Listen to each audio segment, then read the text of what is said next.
Le Racing 92, battu lors des 2 derniers matchs par le Stade Toulousain et La Rochelle, recevait samedi après-midi une équipe de Pau en quête de rachat. Pour cause, une semaine plus tôt, la section avait été balayée par Toulon devant son public, et avant ce match, les Palois sont eux aussi sur 2 revers consécutifs.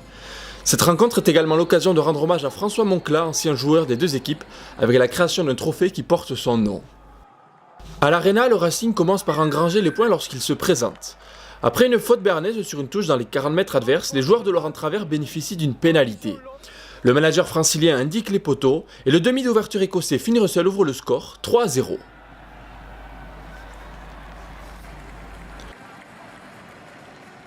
Peu de choses à se mettre sous la dent pendant cette première période.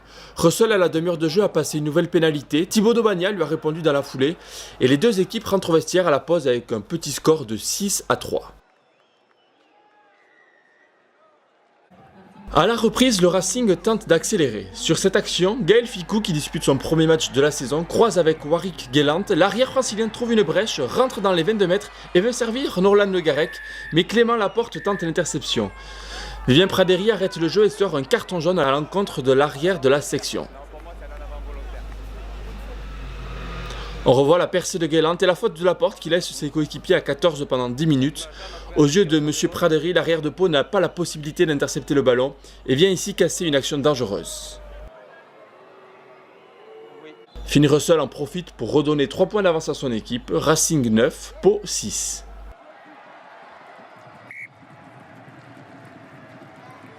Après une 4e pénalité passée par Russell, le Racing mène 12-6 à un quart d'heure de la fin.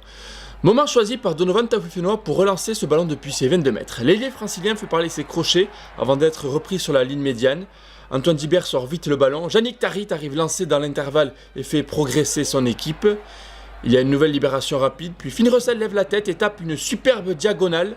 Christian White profite alors d'une erreur paloise pour s'emparer du ballon et filer inscrire le premier essai de la partie. Premier match et premier essai de la saison pour Wade qui est félicité par Baptiste Chouzenou et Anti Memri. On revoit au ralenti la belle passe au pied de Russell et le cafouillage de Clément Mondina qui ne parvient pas à se saisir du ballon. Wade qui a bien suivi en profite donc pour marquer et donner 11 puis 13 points d'avance à son équipe après la transformation que va passer Finn Russell. 19-6 à 7 minutes de la fin, le Racing a fait un grand pas vers la victoire mais veut définitivement se mettre à l'abri. Alors que Pau vient de récupérer la possession dans ses 22 mètres, Emilien Gaëton se retrouve sous pression. Le ballon est arraché par un francilien dans le ruck, le Racing se réorganise alors. La sortie du ballon est lente, puis Gibert l'extrait sur la droite.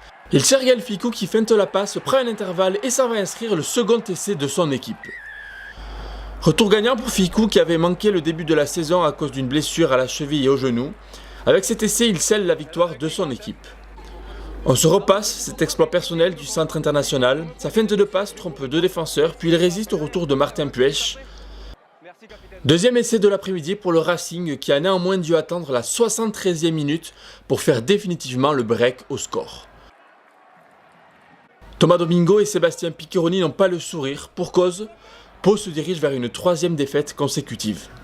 Le club béarnais va néanmoins sauver l'honneur en toute fin de match.